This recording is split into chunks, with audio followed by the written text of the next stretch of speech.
Bismillahirrahmanirrahim. Alhamdulillahirabbil alamin wassalatu wassalamu ala asyrafil anbiya'i wal mursalin wa ala alihi wa sahbihi ajma'in. Subhanaka la ilma lana illa ma 'allamtana innaka antal alimul hakim. Rabbi shrah li sadri wa yassir li amri wahlul 'uqdatan min lisani yafqahu qawli. Amma ba'd. Alhamdulillah ala nikmatil Islam, alhamdulillah ala nikmatil iman, wa kafa biha min ni'mah. Alhamdulillah, segala puji bagi Allah Subhanahu wa taala. Hari-hari ini kita masih menjadi hamba-hamba Allah yang diperkenankan, masih ditakdirkan untuk terus menjadi hamba-hamba yang mau belajar, menjadi hamba-hamba yang terus ingin tahu dan ingin memperdalam kefahaman kita terhadap agama ini. Semoga apa yang kita usahakan menjadi sesuatu yang benar-benar bernilai di sisi Allah Subhanahu wa taala dan menjadikan kita hamba-hamba yang dipantaskan untuk masuk ke dalam surganya bersama dengan baginda kita Nabi Muhammad sallallahu alaihi wasallam. Kita masih bersama-sama mengkaji tentang kehidupan Sayyidina Abbas, salah satu manusia, salah satu sahabat terdekatnya Nabi yang bukan cuman dianggap sebagai teman saja, tapi bahkan lebih dari itu. Beliau di sisi Nabi bagaikan saudara, beliau di sisi Nabi bagaikan pelindung, beliau di sisi Nabi bagaikan seseorang yang selalu ada ketika beliau membutuhkan sesuatu, ketika beliau kesepian karena tidak punya ayah dan juga ibu. Ada Sayyidina Abbas yang senantiasa menghibur dan juga menyemangati Rasulullah Shallallahu Alaihi Wasallam. Jadi kedudukan Sayyidina Abbas mulai dari kecil di dalam hati Nabi sudah sangat tinggi. Beliau menganggap Sayyidina Abbas adalah saudara sekandungnya yang bahkan Rasulullah Shallallahu Alaihi Wasallam tidak jemu-jemu untuk mendakwahkan agama ini kepada orang-orang terdekatnya, dan tidak luput adalah Sayyidina Abbas. Tapi kalau kita perhatikan, yang namanya hidayah itu Allah Ta'ala berikan kepada siapapun yang Allah Ta'ala kehendaki. Masa untuk mendapatkan hidayah itu juga semuanya adalah rahasia dari Allah Subhanahu wa ta'ala. Usaha kita, doa kita, apapun yang kita lakukan, apapun yang kita usahakan itu tidak menentukan apa yang kita inginkan ini akan tercapai. Jadi manusia diperintahkan untuk berdoa dan berikhtiar di dalam segala sesuatu, di dalam berdakwah, di dalam mencari ilmu, di dalam mencari harta, di dalam mencari jabatan, di dalam segala sesuatu kita diperintahkan untuk menggandengkan antara ikhtiar sebagai bentuk upaya kita di dalam mencapai hal tersebut, juga diiringi dengan doa agar apa yang kita inginkan ini tidak semata-mata menjadi sesuatu yang menipu atau sesuatu yang melenakan, tapi kita tahu persis semua yang kita dapatkan ini atas kehendak Allah Subhanahu wa ta'ala. Tapi capaian dari hal tersebut, capaian dari hal tersebut semua adalah rahasia dari Allah Subhanahu wa ta'ala. Jadi kalau dipikir secara logika, kurang apa Sayyidina Abbas? Kurang apa dekatnya? Kurang apa dengerinnya? Kurang apa taunya akhlaknya Nabi? Kurang apa mengertinya tentang kepribadiannya Nabi? Tapi ternyata itu semua, dan kita tahu persis seperti apa juga usaha Rasulullah Shallallahu Alaihi Wasallam di dalam mendakwahi keluarganya dan juga mendakwahi orang ahlu Mekah kala itu. Jadi nggak kurang-kurang Nabi ikhtiarnya, nggak kurang doanya, nggak kurang. Tapi yang namanya anugerah, yang namanya hidayah, yang namanya pemberian itu terserah yang memberi, terserah kepada pemilik anugerah dan juga hidayah tersebut.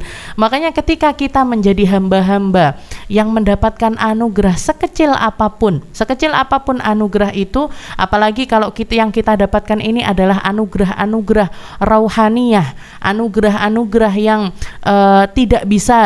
tidak kasat mata dan tidak bisa diungkapkan dengan kata-kata. Yang namanya nikmatnya iman, nikmatnya sholat, nikmatnya bermunajat, nikmatnya bersujud, menangis di hadapan Allah Subhanahu wa ta'ala. Ini sesuatu yang hanya Allah Ta'ala berikan kepada hamba-hamba pilihannya. Maka ketika kita masuk di dalam golongan tersebut, ini syukurnya harus luar biasa. Ini syukurnya harus sangat besar sekali dan harus terus diulang-ulang, karena tidak semua orang mendapatkan hal yang semacam itu. Sayyidina Abbas seperti itu. Beliau dekat sekali dengan Nabi, hanya terpaut usia 2 tahun dari Rasulullah Shallallahu Alaihi Wasallam. Sekian tahun Nabi berdakwah di negeri Makkah, tapi Sayyidina Abbas tidak secara terang-terangan menyatakan keislamannya, tapi tidak juga memusuhi Rasulullah Shallallahu Alaihi Wasallam. Dan itu paling nampak beliau tampakkan ketika yang kemarin kita bahas, ketika terjadi Bai'atul Aqobah di tahun ke-12 kenabian, ya, sebelum hijrahnya Rasulullah Shallallahu Alaihi Wasallam di negeri menuju negeri Madinah. Di situ Sayyidina Abbas menunjukkan terang-terangan di hadapan masyarakat Khazraj, di hadapan masyarakat Madinah, bahwasanya beliau menegaskan bahwasanya Rasulullah Shallallahu Alaihi Wasallam kalaupun misalkan akan segera berpindah, akan segera berhijrah ke negeri Madinah, kalian harus berjanji, mereka harus berjanji bahwasanya kehidupan Nabi, kesehatan Nabi, keselamatannya Nabi, ini semuanya harus dijamin, harus terjamin, karena di Mekah kami sudah mengusahakan segalanya, istilahnya seperti itu. Sayyidina Abbas, kalau misalkan mereka tidak mau berjanji untuk hal yang semacam itu, maka silahkan tinggalkan Muhammad sekarang juga, karena dia di keluarganya masih dihormati, masih diagungkan, masih dilindungi, walaupun misalkan ada perbedaan di dalam keyakinan, tapi itu semuanya tidak merusak hubungan baik kekeluargaan antara mereka. Ini yang terjadi pada Sayyidina Abbas. Sampai akhirnya, karena beliau memutuskan untuk tidak masuk Islam dan tetap menetap di negeri Makkah, maka ketika Rasulullah SAW hijrah ke negeri Madinah, beliau tetap berada di negeri Makkah. Dan tepatnya 1 tahun setelah hijrahnya Nabi, terjadi perang yang pertama, yaitu perang Badar. Di dalam perang Badar ini ada satu kejadian unik, ya, yang terjadi pada diri Sayyidina Abbas dan juga saudarinya yang bernama Arwa. Jadi salah satu bibi Nabi ada yang muslimah, jadi beliau adalah seorang yang beragama Islam, tapi juga tidak ikut berhijrah ke negeri Madinah.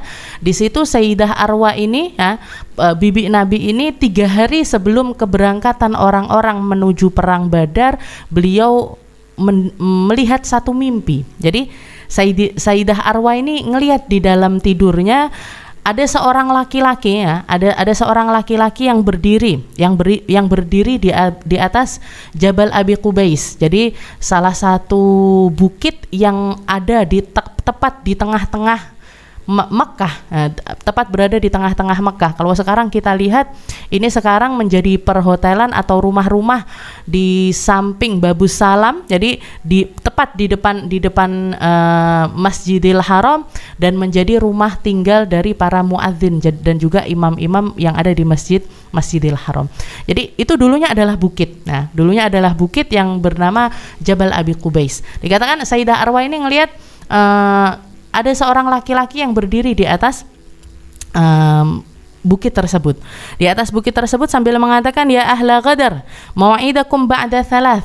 Dan laki-laki tersebut teriak di dalam mimpi. Sayyidah Arwa ini berteriak, ya ahla Ghadar, wahai orang-orang yang tertipu, wahai orang-orang yang sampai sekarang tertipu dengan hawa nafsunya, inna mau'idakum ba'da thalath, waktu kalian tinggal 3 hari. Jadi laki-laki tersebut mengatakan yang seperti itu. Tsumma ila Ka'bah. Setelah itu dari Jabal Abi Qubais, laki-laki itu juga berada di dalam Ka'bah. Di dalam Ka'bah mengatakan hal yang sama, ya ahla Ghadar, mau'idakum ba'da thalath.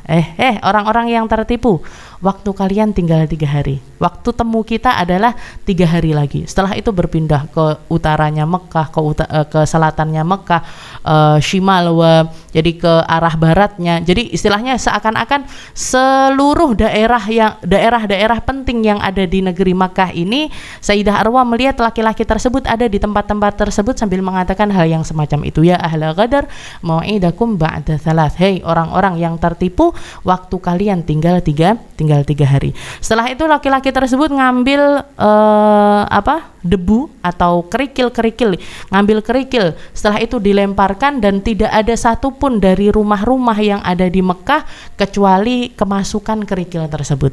Nah, ini mimpi yang dilihat oleh Sayyidah Arwa. Begitu bangun dari tidurnya, Sayyidah Arwa langsung menemui Sayyidina Abbas, ketemu sama saudaranya yaitu Sayyidina Abbas. Setelah itu diceritakan kepada Sayyidina Abbas, aku ngelihat yang seperti ini. Maka Sayyidina Abbas mengatakan, sudah, cerita ini kita berdua saja yang tahu, jangan cerita sama siapa-siapa. Jangan pernah menceritakan kepada siapapun. Tapi katanya waktu itu Sayyidina Abbas begitu keluar mendengar cerita Sayyidah Arwah, ketika keluar ketemu sama salah satu temannya, diceritain, ini saudariku melihat yang seperti ini, seperti ini, seperti ini. Tapi jangan cerita sama siapa-siapa ya. Sayyidina Abbas bilang seperti itu. Akhirnya laki-laki tersebut pergi ke temannya, coba Arwah ngelihat begini. Ya? Akhirnya sampai dikatakan nggak sampai 24 jam kecuali seluruh Mekah tahu tentang mimpi yang dilihat oleh Sayyidah Arwah. Ini yang namanya rahasia. Jadi kalau kita mau merahasiakan sesuatu, ya simpan itu untuk diri kita sendiri. Jangan pernah menceritakan kepada siapapun dengan kata-kata jangan cerita siapa-siapa. Jangan cerita siapa-siapa. Ini udah persis kayak pengumuman ya. Ini persis seperti pengumuman. Jadi yang namanya rahasia, kalau kita mau menyimpan rahasia, maka rahasiakan itu antara dirimu sendiri. Jangan pernah ceritakan kepada siapapun. Karena kalau sudah tersebar atau kita cerita kepada satu orang aja, kita cerita kepada satu orang, ya kalau orangnya ini bisa amanah, ya kalau orangnya ini bisa istilahnya bisa nyimpen rahasia tersebut. Kalau enggak, jadi yang namanya rahasia itu jangan pernah diceritakan kepada siapapun. Maka dikatakan cuma hanya dalam kurun waktu 24 jam seluruh penduduk Mekah tahu dengan mimpinya Sayyidah Arwah. Apalagi kalau dari mulut ke mulut, ini tambahannya ini mesti banyak macam-macam dan lain sebagainya. Maka dikatakan waktu itu besoknya, keesokan harinya, Abu Jahal menemui Sayyidina Abbas sambil mengatakan, ya Abbas, saya kira laki-laki dari kaummu atau dari keluargamu itu cuman yang laki-laki saja yang tunabba, yang dapat wahyu dari Tuhan. Saya kira cuman kaum laki-lakinya saja yang dapat wahyu. Maksudnya adalah Rasulullah SAW.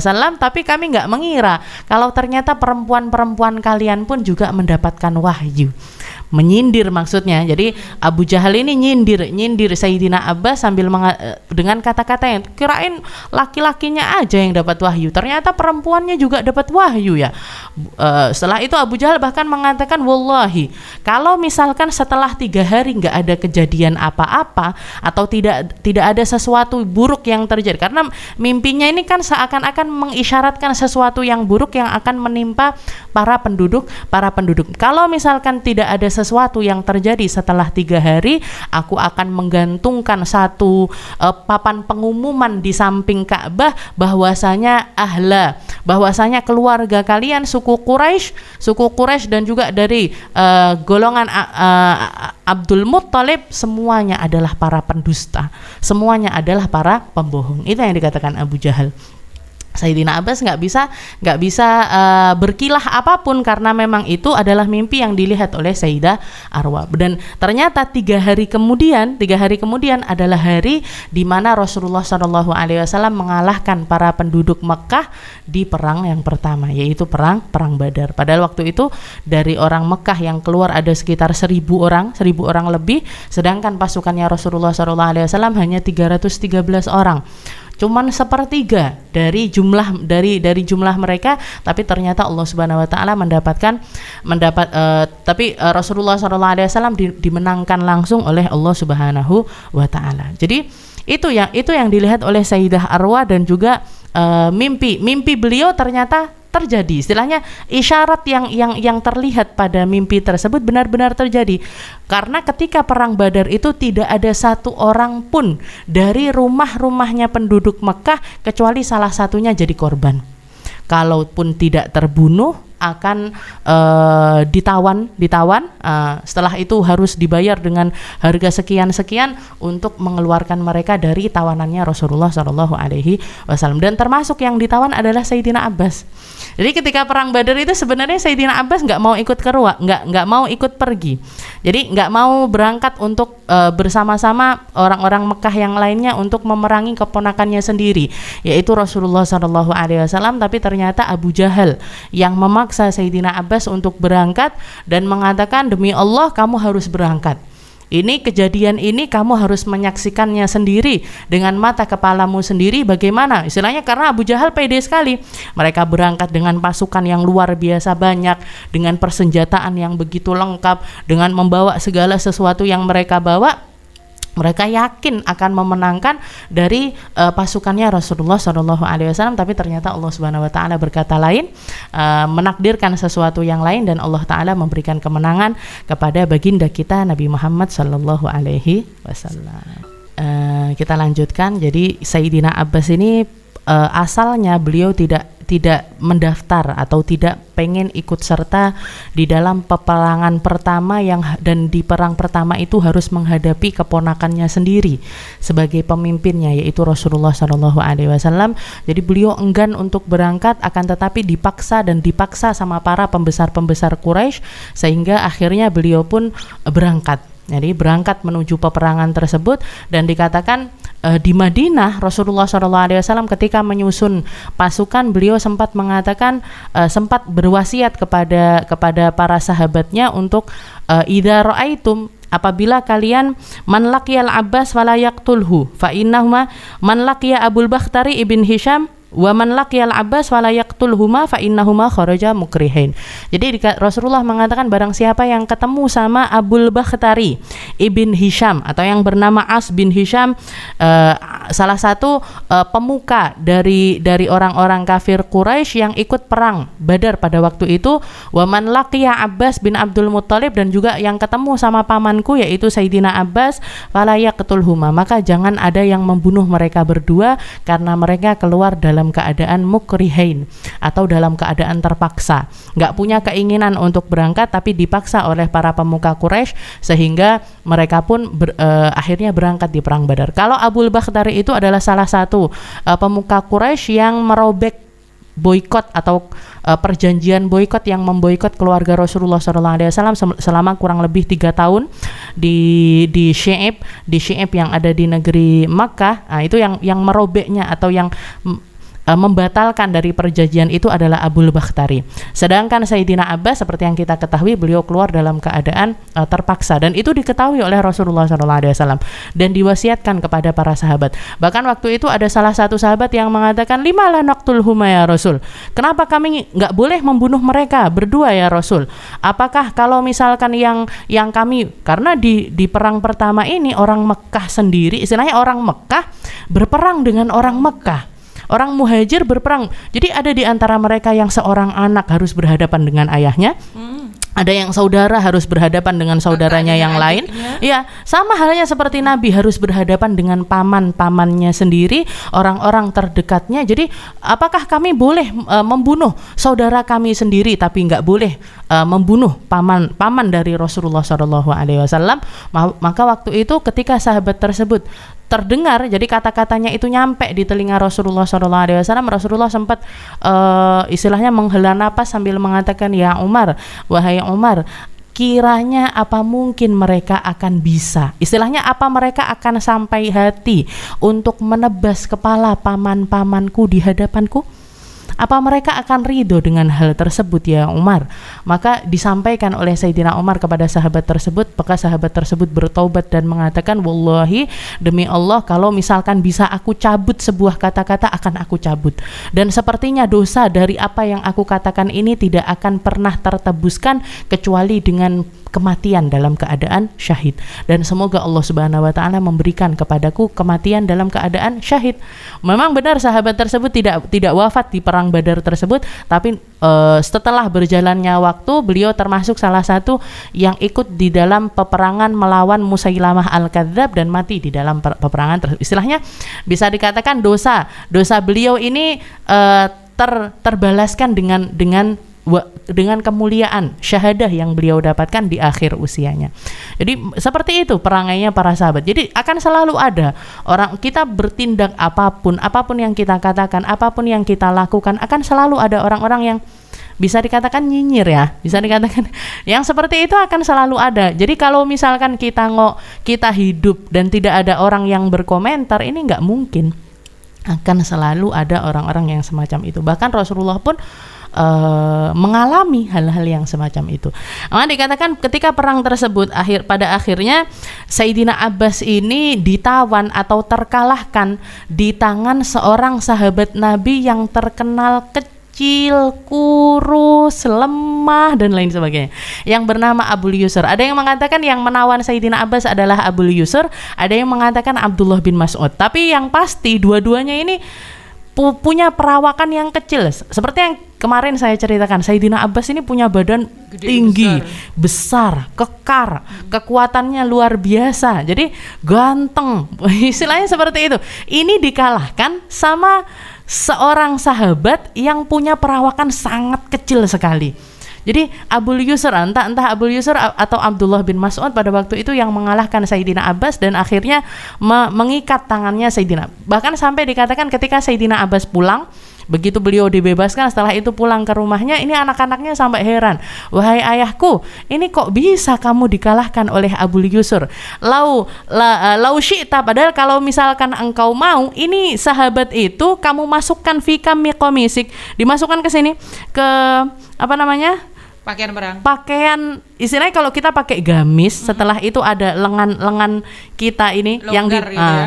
Jadi sahabat tersebut kamu masukkan ke bagian baju lenganmu aja cukup, saking kecilnya istilahnya seperti itu.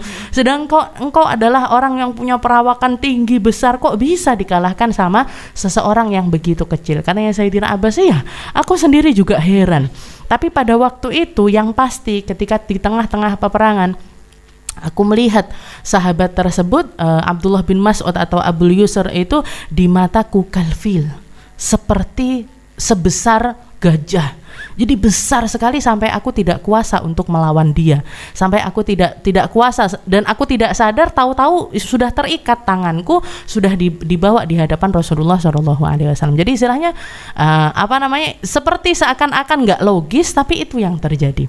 Jadi itu yang terjadi. Ini kalau Allah Subhanahu Wa Taala sudah berkehendak, ya apa katanya manusia, nggak istilahnya nggak akan terpengaruh apapun. Nah, Allah Ta'ala ingin Sayyidina Abbas dikalahkan oleh seseorang yang kecil, mungil, lemah, yang dianggap lemah di mata manusia, tapi ternyata bisa menjadi besar, luar biasa di sisi Allah Subhanahu wa Ta'ala. Akhirnya tertawanlah Sayyidina Abbas.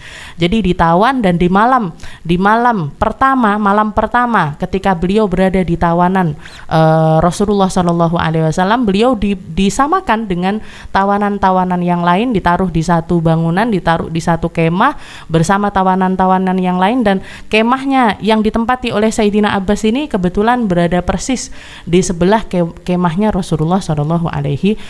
Dan dikatakan pada malam itu Rasulullah seakan-akan nggak tenang.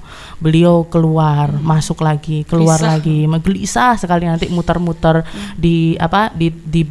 dari kemah ke kemah yang lainnya, tapi nggak berani masuk, nggak berani masuk ke dalam kemahnya Sayyidina Abbas. Tapi beliau terlihat sekali sampai sahabat-sahabat itu bertanya, ya Rasul, ma bika ya Rasul, apa yang sedang terjadi padamu? Kami melihat engkau ini kayak nggak bisa tidur, gelisah dan lain sebagainya. Katanya Rasulullah mengatakan, aninu Abbas fi udhuni, rintihannya Sayyidina Abbas ini kayak nempel di telinga saya. Jadi Rasulullah itu dengar suara tangisannya Sayyidina Abbas.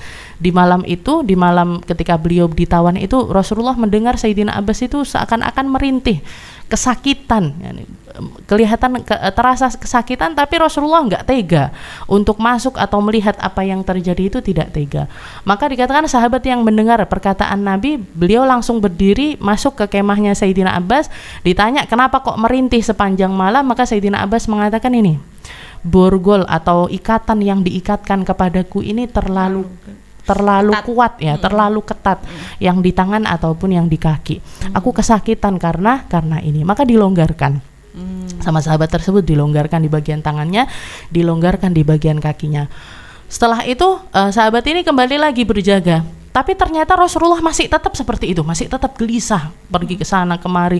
Ya Rasul, 5 ya Rasul, katanya Rasulullah. Dan malah gelisahnya ini lebih istilahnya Rasulullah lebih terlihat gelisah dibandingkan yang pertama. Kenapa ya Rasul, kok jenengan masih terlihat seperti itu ya Rasul? Maka padahal suara rintihannya Sayyidina Abbas sudah nggak ada.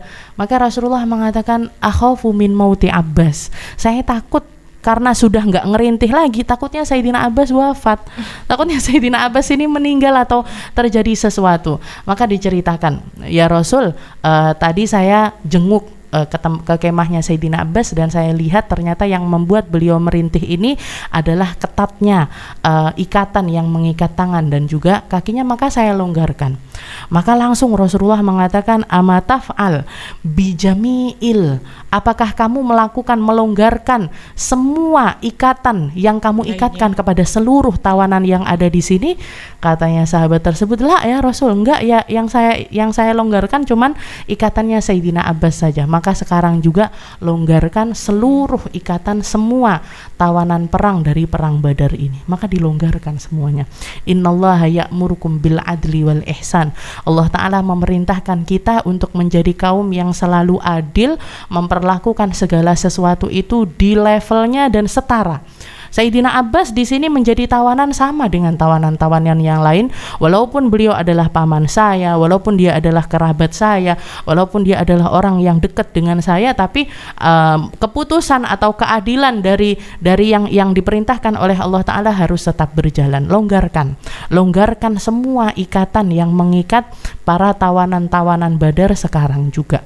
Maka beliau keliling dari satu kemah ke kemah yang lainnya untuk melonggarkan ikatannya para tawanan ini.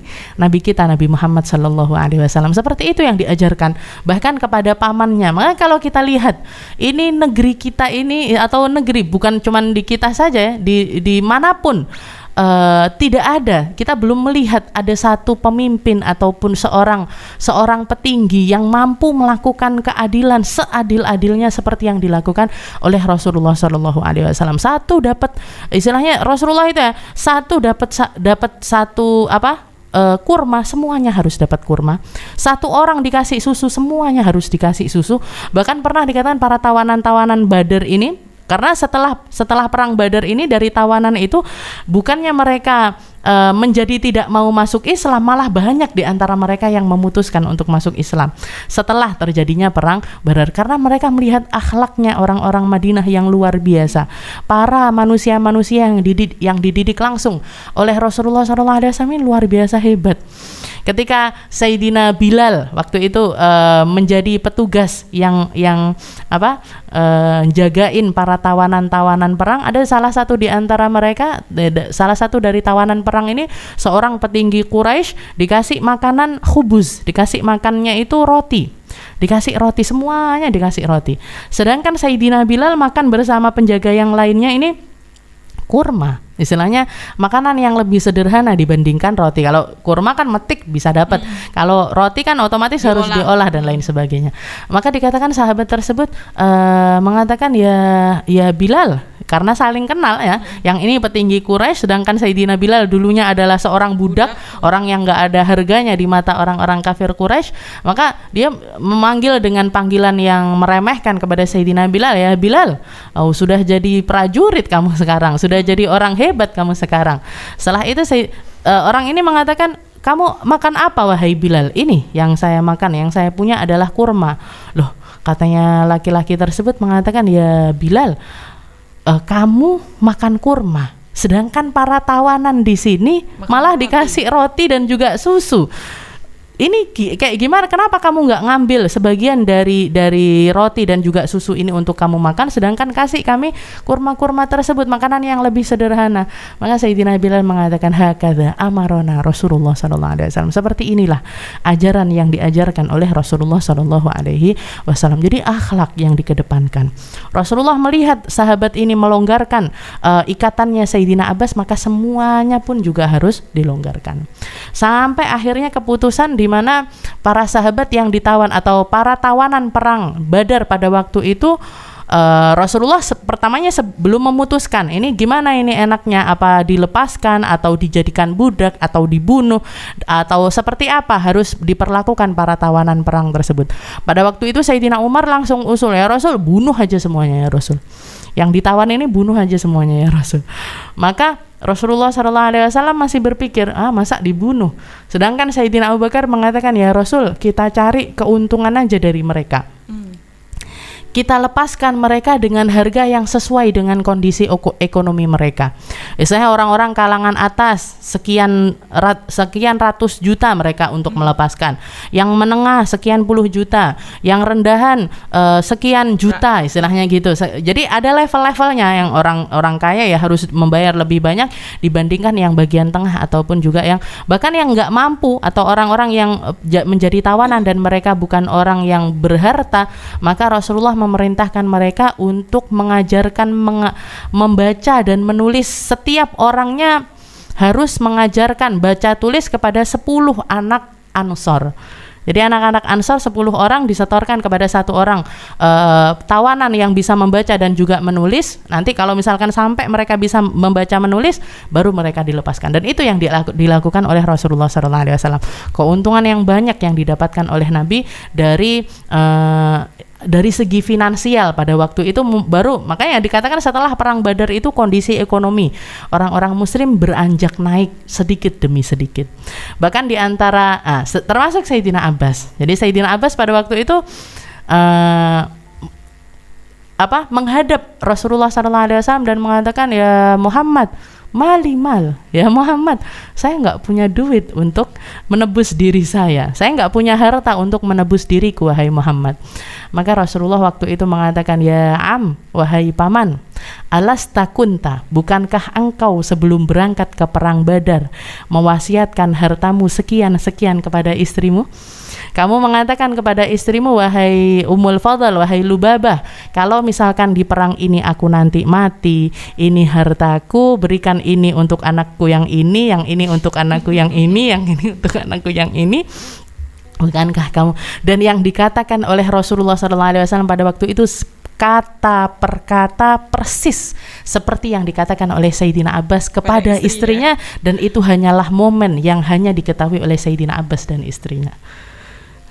Malah nggak bisa. Istrinya nggak cerita tapi kan tentang hal itu ya. Nggak, jadi istrinya nggak cerita kepada siapapun juga. Istilahnya itu momen antara Sayyidina Abbas dengan istrinya saja. Maka Sayyidina Abbas waktu itu sempat dari mana? Dari mana Muhammad ini tahu tentang hal tersebut? Maka beliau nggak bisa berkilah lagi dan ngasih kabar kepada istrinya untuk mengirimkan sekian harta untuk menebus dirinya. Sama dengan orang-orang tawanan-tawanan perang yang lainnya. Lubabah sendiri bagaimana ya? Sayyidah Lubabah ya, beliau memberikan apa yang menjadi perintah Rasulullah waktu itu untuk mengirimkan harta sekian-sekian, akhirnya dikirimkan untuk menebus Sayyidina Abbas sendiri. Sama halnya dengan putri Nabi Sayyidah Zainab, ya kan? Sayyidah Zainab ketika perang Badar ini kan suaminya juga termasuk dari golongan yang ditawan, dan waktu itu Sayyidah Zainab mengirimkan kalung yang dihadiahkan oleh ibundanya ketika di hari pernikahannya untuk menebus suaminya. Dan itu kisah cinta yang paling so sweet. Betul. Ya Allah, saya menggambarkannya, ya Allah.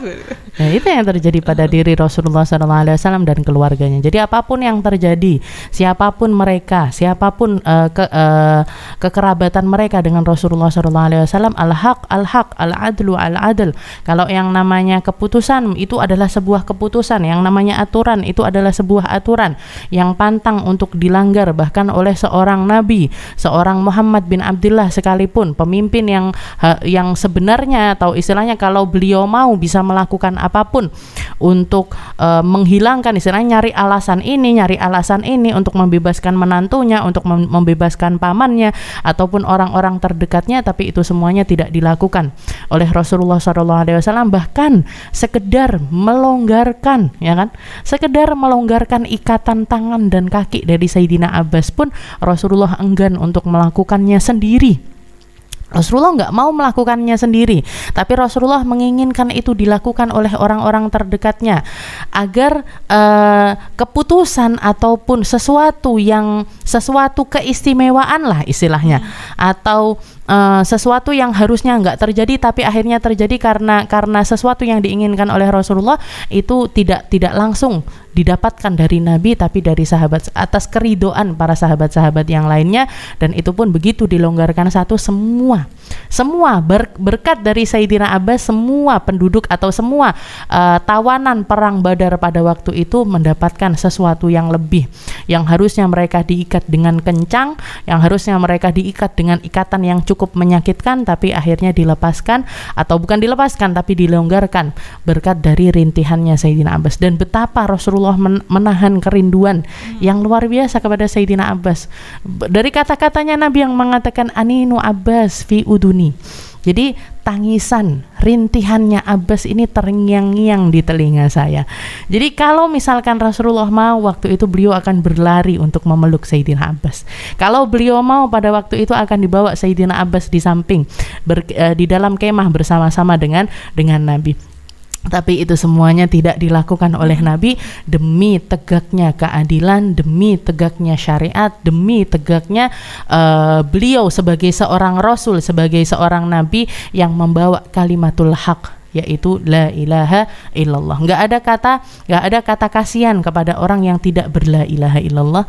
Tidak ada kata kedekatan kalau itu adalah sesuatu yang akan melanggar kalimat-kalimat tersebut. Ini yang dilakukan oleh Nabi, dan akhirnya dibayarkan oleh Sayyidah Lubabah atau Ummul Fadl, dibayarkan kepada Nabi, dan akhirnya Sayyidina Abbas pun bebas. Dan pada waktu itu anak-anaknya sempat terheran-heran, kok bisa Sayyidina Abbas ini ditawan oleh seseorang yang punya perawakan kecil dan juga kurus, menawan seorang Sayyidina Abbas yang punya badan begitu besar, luar biasa. Dan sejak saat itu dikatakan di perang yang kedua, ketika perang Uhud, Rasulullah SAW banyak dikirimi bocoran oleh Sayyidina Abbas tentang keadaannya pasukan orang-orang kafir Quraisy. Jadi pasukannya sekian orang, perbekalannya sekian orang. Jadi spionase ya. Jadi mata-mata. Jadi mata-matanya Rasulullah SAW fi Uhud aba ayakhruj ma'al musyrikin. Dan ketika perang Uhud ini Sayyidina Abbas nggak keluar, tidak ikut perang Uhud. Bal yursilun nabi khairu khabar. Jadi bahkan beliau menjadi orang yang mengirimkan surat-surat dan juga bocoran-bocoran yang menceritakan tentang keadaannya orang-orang kafir Quraisy, seperti apa yang mereka persiapkan, strategi apa yang dipersiapkan dan lain sebagainya, itu diberitakan oleh Rasulullah kepada Rasulullah SAW. Makanya ketika perang Uhud ini, Rasulullah ketika mendapatkan tantangan untuk berangkat perang, awalnya Rasulullah nggak mau berangkat. Istilahnya kita tunggu saja orang-orang kafir ini untuk menyerang atau datang ke negeri Madinah dan menyerang kita tunggu di Madinah saja atau di tepi perbatasan Madinah, nggak perlu kita pergi untuk menghadapi mereka di tempat seperti halnya perang Badar. Istilahnya perang Badar ini kan orang kafir Quraisy berangkat dari Mekah, sedangkan Rasulullah berangkat dari Madinah. Di perang Uhud ini sebenarnya Rasulullah nggak mau berangkat. Beliau ingin perang itu terjadi di sekitaran Madinah saja, sehingga perjalanannya nggak terlalu jauh, otomatis perbekalan dan juga biaya akomodasinya nggak terlalu besar. Itu yang terjadi. Tapi seperti yang kita ketahui, Rasulullah SAW itu antara manusia dan juga manusia yang mendapatkan wahyu. Jadi ketika sesuatu yang menjadi keputusan Nabi ini adalah wahyu dari Allah Subhanahu wa Ta'ala, maka nggak akan mungkin bisa ditawar. Nggak akan mungkin bisa ditawar, seperti halnya perang ketika Bai'atul tahta syajarah. Jadi ketika perjanjian yang berada di bawah pohon itu, ada satu perjanjian yang dilakukan antara orang kafir Quraisy dengan Rasulullah SAW, di mana perjanjiannya sangat timpang sekali. Jadi orang Mekah yang berangkat ke Madinah untuk masuk Islam harus dikembalikan. Sedangkan orang Madinah yang mau murtad kembali ke Mekah harus dibebaskan. Nggak boleh ada peperangan selama sekian tahun, nggak boleh saling ganggu selama. Itu perjanjian yang sangat menguntungkan orang kafir Quraisy dan sangat merugikan orang Muslim. Bahkan Sayyidina Umar ketika perjanjian itu ditandatangani, beliau sempat mengatakan, anta nabi, anta rasul, apakah engkau benar-benar seorang nabi, apakah engkau benar-benar benar-benar seorang Rasul, perjanjian macam ini engkau kabulkan ya Rasul.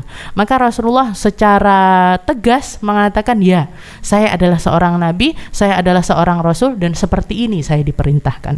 Ini berarti nggak ada tawar menawar, itu adalah wahyu atau perintah dari Allah Subhanahu wa ta'ala. Sedangkan di perang Uhud ini tidak ada perintah dari Allah Ta'ala untuk apakah Rasulullah harus keluar ataukah tetap berada di negeri Madinah. Maka yang dilakukan Nabi adalah musyawarah.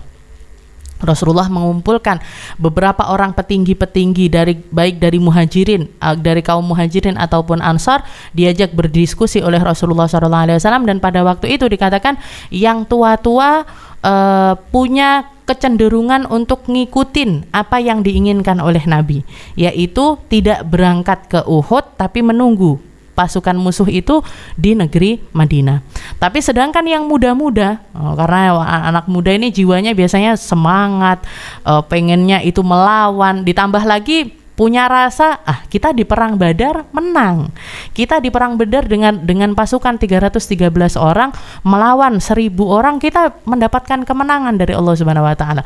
Maka termasuk diantaranya Sayyidina Umar, nakhruj ya Rasul, keluar aja ya Rasul, kita terima tantangan mereka di daerah Uhud. Maka Rasulullah waktu itu sempat merasa, kok gini ya, istilahnya ada rasa tidak nyaman di dalam hati Nabi. Tapi karena ini yang namanya musyawarah ya, yang namanya musyawarah, yang kita ambil adalah keputusan mufakatnya, dan waktu itu mayoritas anak mudanya atau mayoritas dari orang-orang yang diajak rapat ini rata-rata meminta untuk keluar, yaitu melawan mereka, nerima tantangan mereka, yaitu berkumpul di daerah Uhud.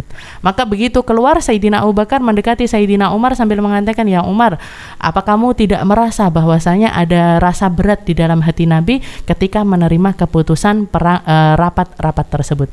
Maka Sayyidina Umar mengatakan, apa seperti itu yang kamu rasakan wahai Abu Bakar? Ya. Maka Sayyidina Umar masuk kembali menemui Rasulullah SAW, dan ternyata Rasulullah sudah ganti pakaian dengan baju perangnya. Rasulullah sudah pakai baju perangnya. Sayyidina Umar mengatakan, ya Rasul, kalau engkau keberatan dengan keputusan ini, kita batalkan saja, kita tunggu orang kafir Quraisy di negeri Madinah. Maka Rasulullah mengatakan, mali Nabi, nggak patut bagi seorang Nabi yang sudah memakai baju zirahnya untuk melepaskannya kembali. Kita berangkat ke Uhud. Ini jadi kalau kita lihat di perang Uhud ini ada banyak pelanggaran atau sesuatu yang diperintahkan oleh Nabi ini tidak dituruti secara benar.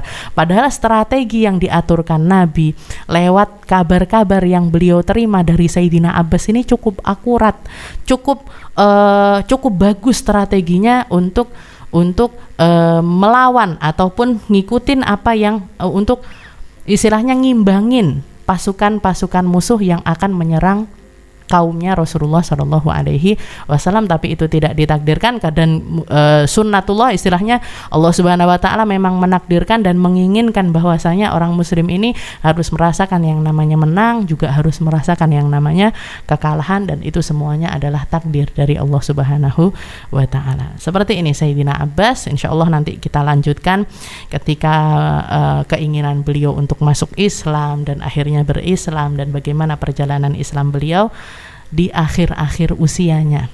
Dan istilahnya kalau dilihat ya lumayan berumur Sayyidina Abbas ketika beliau akhirnya memutuskan untuk masuk Islam secara terang-terangan.